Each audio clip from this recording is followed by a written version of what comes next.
Ang weird na to. Meron ako ditong red plastic window at sa gitna nito meron siyang acrylic. Yung acrylic na to, solid yan at hindi mo siya basta-basta mapepenetrate.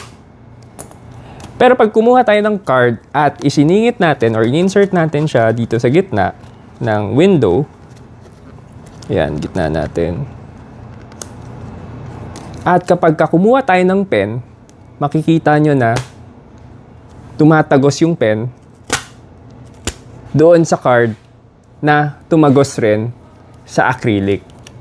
Diba? Ayan o.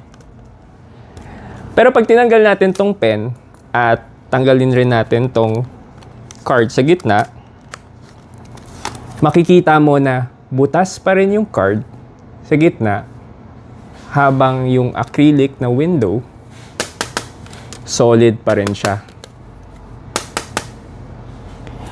Pero anong silbi nitong human rights kung wala ka namang karapatan sa kanya?